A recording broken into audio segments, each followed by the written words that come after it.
ब्रह्मा जी की मूर्छा, उनके मुख से रुद्रदेव का प्राकट्य, सब प्राण हुए ब्रह्मा जी के द्वारा 8 नामों से महेश्वर की स्तुति तथा रुद्र की आज्ञा से ब्रह्मा द्वारा सृष्टि रचना।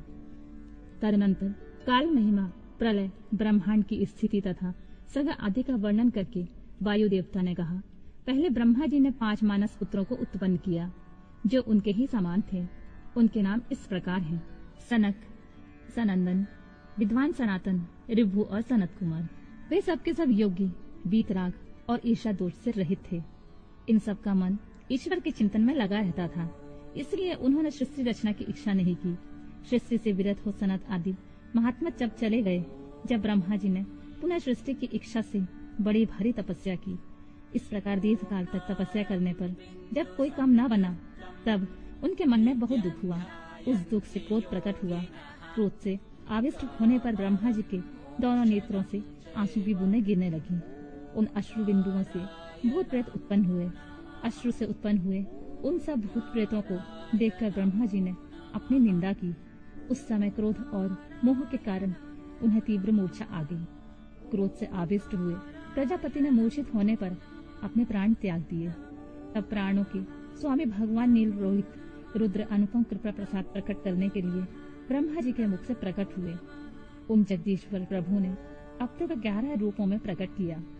महादेव जी ने अपने उस महामना 11 स्वरूपों में कहा, बच्चों, मैंने लोक पर अनुग्रह करने के लिए तुम लोगों की सृष्टि की है, अतः तुम आलस रहित हो संपूर्ण लोक में स्थापना हित साधन तथा प्रजा सनातन की वृद्धि के लिए प्रयत्न करो। महेश्वर के ऐसा कहने पर वे रोने और चारों ओर दौड़ने लगे। रोने और दौड़ने के कारण उनका नाम रुद्र हुआ। जो रुद्र हैं वे निश्चय ही प्राण हैं, जो प्राण हैं वे ही महात्मा रुद्र हैं। तत्पश्चात ब्रह्मपुत्र महेश्वर ने दया करके मरे हुए देवता परमेष्ठी ब्रह्मा जी को पुनः प्राण दान दिया। ब्रह्मा जी के शरीर में प्राणों के लौट आने पर रुद्रदेव का मुख प्रसन्नता से खिल उठा। उन विश्वनाथ ने ब्रह्मा जी से यह उत्तम बात कही, उत्तम व्रत का पालन करने वाले जगत गुरु महाभाग, डरो मत, डरो मत। मैंने तुम्हारे प्राणों को नूतन जीवन प्रदान किया है, अतः सुख से उठो। स्वप्न में सुने हुए बाकी की भांति उस मनोहर वचन को सुनकर ब्रह्मा जी ने प्रफुल्ल कमल के समान सुंदर नेत्रों द्वारा धीरे से भगवान हर की ओर देखा। उनके प्राण पहले की तरह लौट आए थे।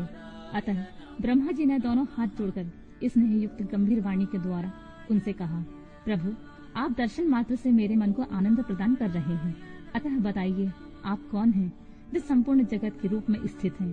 क्या वे ही भगवान आप 11 रूपों में प्रकट हुए हैं? उनकी यह बात सुनकर देवताओं के स्वामी महेश्वर अपने परम सुखदायक कर कमलों द्वारा ब्रह्मा जी का स्पर्श करते हुए बोले, देव, तुम्हें ज्ञात होना चाहिए कि मैं परमात्मा हूँ और इस समय तुम्हारा पुत्र होकर प्रकट हुआ हूँ। यह जो 11 रुद्र हैं तुम्हारी सुरक्षा के लिए यहाँ आए हैं, अतः तुम मेरे अनुग्रह से इस तीव्र मूर्छा को त्याग कर जाग उठो और पूर्ववत प्रजा की सृष्टि करो। भगवान शिव के ऐसा कहने पर ब्रह्मा जी के मन में बड़ी प्रसन्नता हुई। उन विश्वात्मा ने 8 नामों द्वारा परमेश्वर शिव का स्तवन किया। ब्रह्मा जी बोले, भगवान रुद्र, आपका तेज असंख्य सूर्यों के समान अनंत है, आपको नमस्कार है। रस स्वरूप और जलमय विग्रह वाले आप भव देवता को नमस्कार है। नंदी और सुरभि ये दोनों आपके स्वरूप हैं। आप पृथ्वी रूपधारी सर्व को नमस्कार है। स्पर्शमय वायु रूप वाले आपको नमस्कार है। आप ही वसु रूपधारी ईश हैं, आपको नमस्कार है। अत्यंत तेजस्वी अग्नि रूप आप पशुपति को नमस्कार है। शब्द तन मात्रा से युक्त आकाश रूपधारी आप भीमदेव को नमस्कार है। उग्र रूप वाले यजमान मूर्ति आपको नमस्कार है।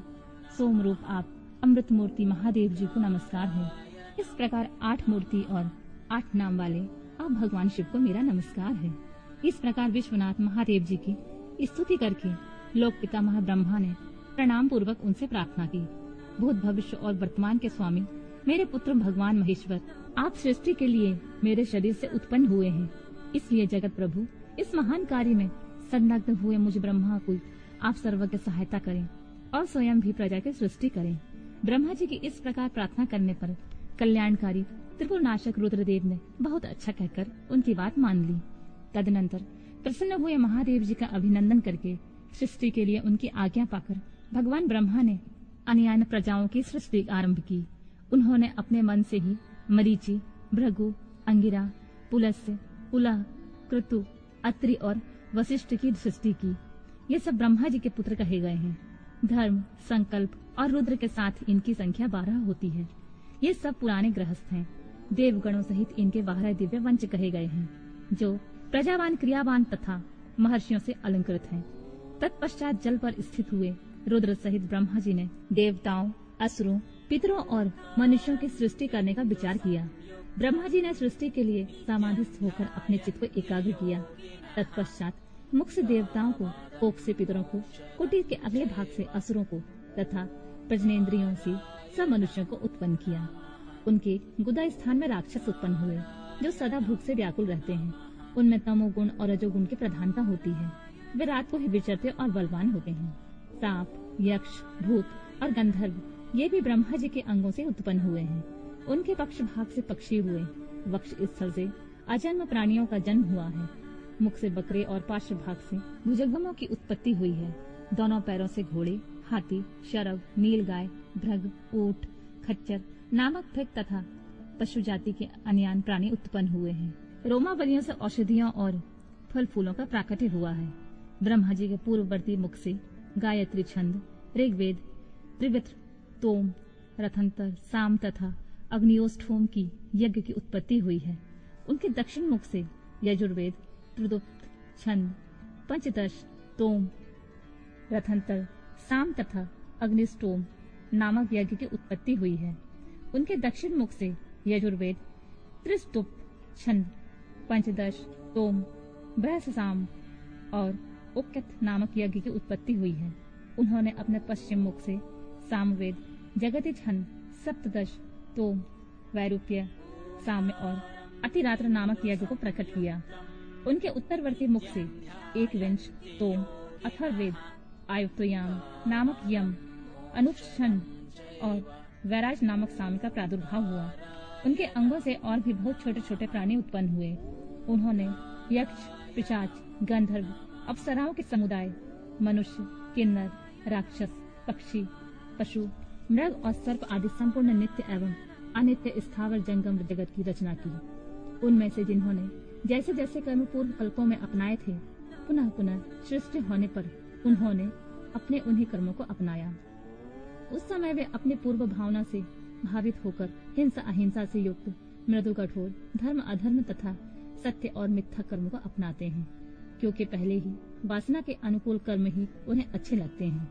इस प्रकार विधाता ने स्वयं ही इंद्रियों के विषय, भूत और शरीर आदि में विभिन्नता और व्यवहार की सृष्टि की।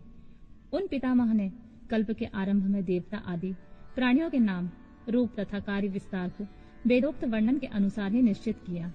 ऋषियों के नाम तथा जीविका साधक कर्म भी उन्होंने वेदों के अनुसार ही निर्दिष्ट किए। अपनी रात व्यतीत होने पर अजन्मा ब्रह्मा ने स्वरचित प्राणियों को वे ही नाम और कर्म दिए जो पूर्व काल में उन्हें प्राप्त थे। जिस प्रकार भिन्न भिन्न ऋतुओं के पुनः पुनः आने पर उनके चिन्ह और नाम रूप आदि पूर्ववत रहते हैं, उसी प्रकार युगादि काल में भी उनके पूर्व भाव ही दृष्टिगोचर होते हैं। इस प्रकार स्वयंभू ब्रह्मा जी की लोक सृष्टि उन्हीं के विभिन्न अंगों से प्रकट हुई है। महत से लेकर विशेष पर्यंत सब कुछ प्रकृति का विकार है। यह प्राकृत जगत चंद्रमा और सूर्य की प्रभा से उद्दासित, ग्रह और नक्षत्रों से मंडित, नदियों, पर्वतों तथा समुद्रों से अलंकृत और भांति भांति के रमणीय नगरों एवं समृद्धिशाली जनपदों से सुशोभित है। इसी को ब्रह्मा जी का वन या ब्रह्म वृक्ष कहते हैं। उस ब्रह्मा वन में अव्यक्त एवं सर्वज्ञ ब्रह्मा विचरते हैं। वह सनातन ब्रह्मा वृक्ष अव्यक्त रूपी बीज से प्रकट एवं ईश्वर के अनुग्रह पर स्थित है। बुद्धि इसका तना और बड़ी बड़ी डालियां हैं। ब्रह्मा भीतर के खोखले हैं। महाभूत इसकी सीमा है। विशेष पदार्थ इसके निर्मल पत्ते हैं। धर्म और अधर्म इसके सुंदर फूल हैं। इसमें मुख और दुख रूपी फल लगते हैं। यह संपूर्ण भूतों का जीवन का सहारा है। ब्राह्मण लोग सुदलोक में उनका मस्तक, आकाश को नाभि, चंद्रमा और सूर्य को नेत्र, दिशाओं को कान और पृथ्वी को उनके पैर बताते हैं। वे आचिन्त्य स्वरूप महेश्वर ही सब भूतों के निर्माता हैं। उनके मुख से ब्राह्मण प्रकट हुए हैं। वक्ष स्थल से ऊपरी भाग से क्षत्रियों की उत्पत्ति हुई है। दोनों जांघों से वैश्य और पैरों से शूद्र उत्पन्न हुए हैं। इस प्रकार उनके अंगों से ही संपूर्ण वर्णों का प्रादुर्भाव हुआ है।